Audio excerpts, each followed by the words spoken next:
Okay then, so here it is. The new SJCam gyro stabilized action camera gimbal. Before I take a look at this and explain how to use it, let's take a look at what else you get here. As you can see, packed in a really nice hard case. Pretty crucial actually, because this is a highly precise and delicate piece of equipment, not a toy. It says in the manual, not suitable for child use. Pretty sophisticated, has built-in gyros, brushless motors, and is quite sensitive, so it doesn't need to be thrown around. So you've got the case, you've got a little USB cable here that plugs into the camera and into the gimbal, so that you can shoot using the shutter button on the gimbal handle. You've got a strap here for carrying the case around with you. You've got a wrist strap so that you can attach it to that for security more than anything, I would think. And you've got USB charging cable, which is also used with calibration software that you can download if you need to recalibrate or update the firmware in the gimbal. And of course you've got the manual, and SJCam have been around a long time. It's well written in English and Chinese and does tell you exactly about the modes and things. So let's take a look at this gimbal. Now, first thing I'd say is the last gimbal I looked at was in fact twice the price of this. It was over £200, and the company manufacturing it were trying to sell it as a selfie tool. Well, I don't really think that people spend £200 on a piece of kit to take selfies when you can buy a little telescopic extension for £5.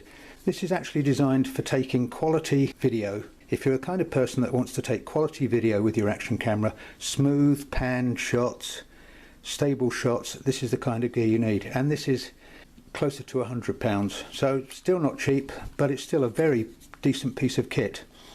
So taking a look at it,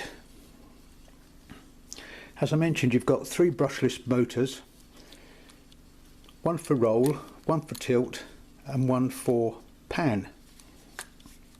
Built-in gyros in here keep the camera stable. That's how the whole thing works. It's designed for the SJ7 Star or a couple of other models of SJ, but it would also take any camera that's going to fit in there properly, and most of these action cameras are the same size. So I'll come to fitting the camera in a minute, but anyway, you've got a power button here, press and hold for 2 or 3 seconds.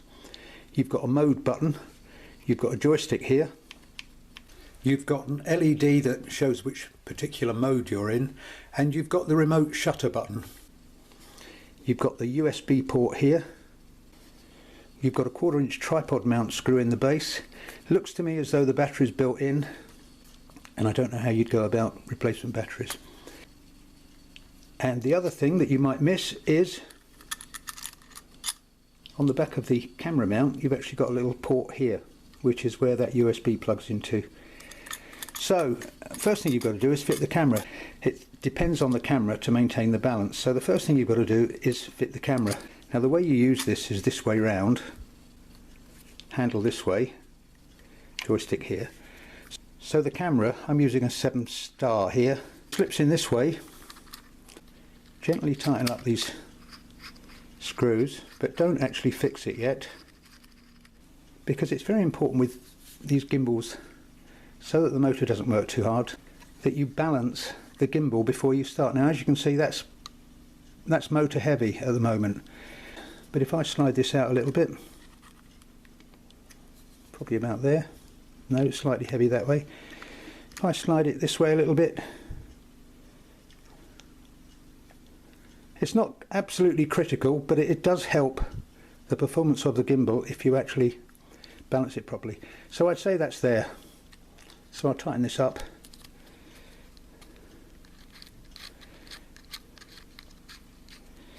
Easy enough. And the gimbal will fit nicely into the case with the camera attached, which is obviously useful when you're out and about taking some video. Now if you wanted to use the USB remote with it, because as you can see there's a shutter button there, it's a question of plugging this into the port. You can see which way it goes. That's slightly offset, so don't try and put it in the wrong way. Plugging that into there, and then you can actually, when the device is in use, press the shutter button to stop start video or take photographs. A very important thing that I should mention, that I didn't see mentioned in the manual, is if you're going to use the USB remote with the gimbal that I mentioned, plugs in here, plugs into the handle, it is very important that you go into settings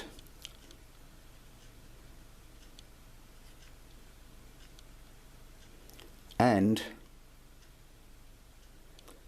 turn gimbal control on. Because when I first tried this, without actually finding any information about that, and I hadn't noticed gimbal control in the latest firmware, I think I pretty much bricked the camera, because I pressed the remote and the thing just kind of locked up, and it took me several scary minutes to actually get the camera to work again, take the battery out. I tried putting new firmware in again, and so on. So crucial, if you're going to use the USB remote, turn gimbal control on in the settings menu. And of course that means you do have to make sure you've got the latest firmware installed in your camera. It mentions that it's usable with a few other SJCams. Definitely need the latest firmware, because this is a pretty new piece of kit, and I imagine gimbal control won't even be in the settings. Right, so let's have a look at the modes. Power up while you're holding it like this by pressing the power button for just 2 or 3 seconds, and as you could see, or perhaps you couldn't see because I was holding the camera steady, the camera leapt into position and it fires up with a green LED, which is pan following mode. Now as you can see, I can scroll around like so. It maintains the horizon, so it gives you nice smooth panned shots. Now you can change the angle of the tilt by using the joystick up and down, like so. Move it left, right, nothing happens. So that's default fire up mode. Press the mode button once, lights change to red. Now this is in locking mode, and as you can see, even if I turn the handle, the camera is locked and it's looking this way. So you could move around something and maintain your image. Press again, you've got a blue light, and it will move anywhere, but you can maintain the horizontal while panning slowly left or right, or down. And finally, for people that do want selfies, press that mode button twice and it turns towards you. How about that? So that covers the modes there. Press it again back into green light mode. Now the joystick, when it's in pan following mode, joystick up and down will gently and smoothly tilt the motor, but it doesn't have any effect left to right. Now when it's in locking mode, you can move it left and right, or you can move it up and down. So if you wanted a nice smooth pan shot that way, you can just do it using the joystick. Now when it's in pan tilt follow mode, joystick doesn't do anything. Now something you shouldn't do when it's turned on, with the camera in or the camera not in, is put the thing down, because the handle will spin around and go crazy. So always keep it in your hand when it's turned on.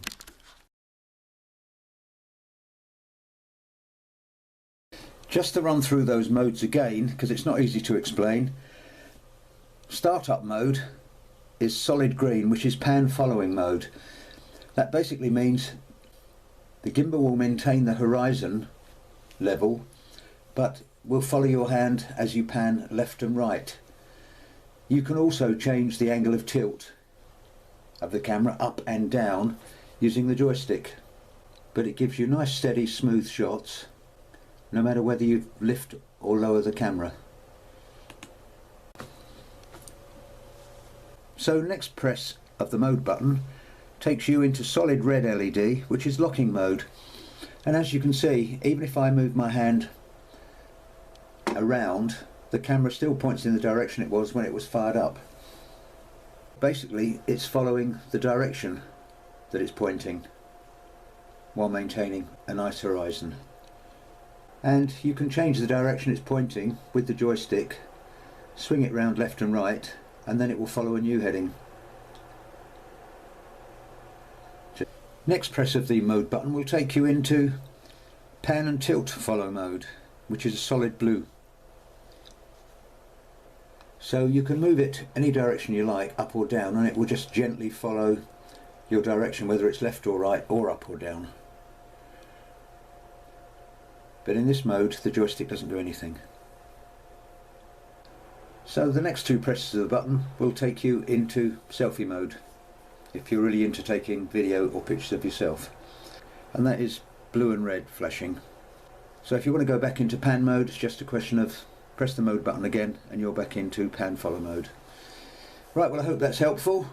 Other thing to mention is there is firmware you can download, I think I mentioned it, to calibrate and adjust the built-in gyros, or calibrate it if you need it. I'm not going to demonstrate the calibration software, but if you do need to use it, it's mentioned in the manual. They also mention an initial calibration called key calibration. Hold the stabilizer in an upright and stable position and then press both mode and photo button at the same time for more than 2 seconds. Well, I just did this. Light flashes blue and green, then it goes into key calibration. When calibration is complete, the light goes solid again, goes solid green. Well, I just did this. Fortunately, I put it on the table, but I would warn you, if you're going to try and do it holding it, it takes quite a few minutes. And I was a bit worried because the light carried on flashing and carried on flashing. Fortunately, I managed to stand this so it would stay upright, but the light carried on flashing and I thought I'd destroyed it.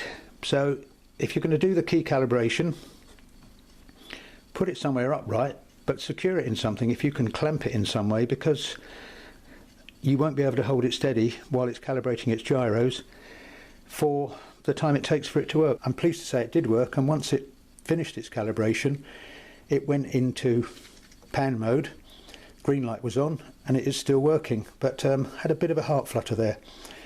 So watch out for that. Or if it's working properly, don't mess around with calibration.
Right, to demonstrate the difference between a gimbal held shot and a non-gimbal held shot, there's two cameras here. I'm walking along holding the camera as steady as I can. You've got the Firefly 8S here, and you've got the gimbal held SJ7 as well, side by side. And you can see, no matter how well you want to try and hold a camera, you can't really avoid movement, especially if you start moving around.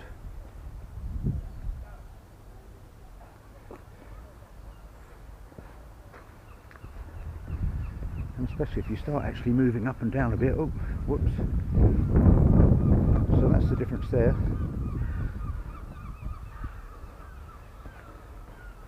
And they're both gyro stabilized cameras, so if I actually shake about a bit here, you'll see the difference quite dramatically when I wiggle about and rotate,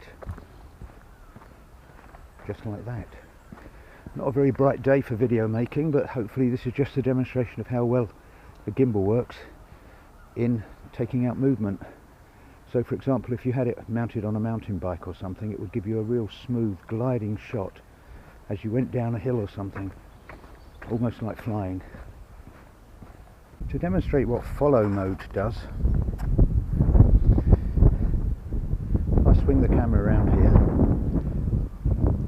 the camera that's not on the gimbal is changing direction of view, but you'll see that the gimbal camera is just maintaining its same view.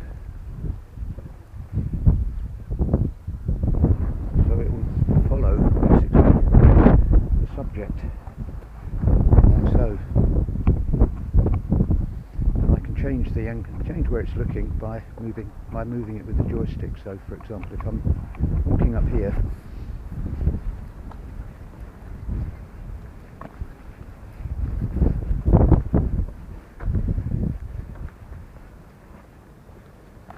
doing my best to keep the camera level, you'll see the camera on the left, the Firefly, is all over the place.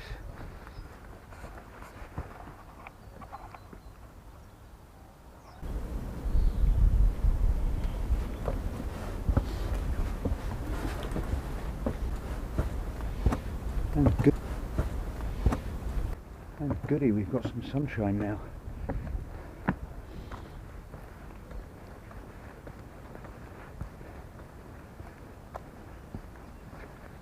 Sunshine now.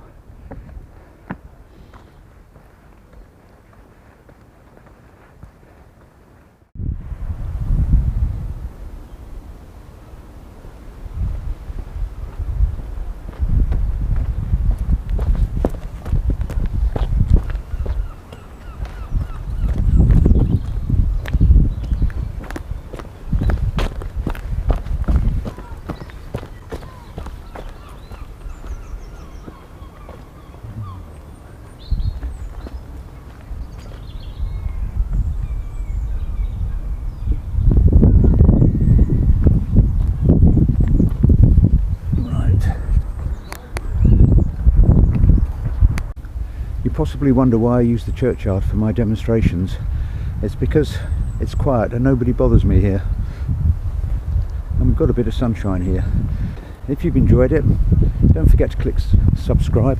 I do think gimbals are one of the hardest things there are to do a review of. You probably missed that, there was a squirrel running across there, but this is just it, handheld and walking through the cemetery.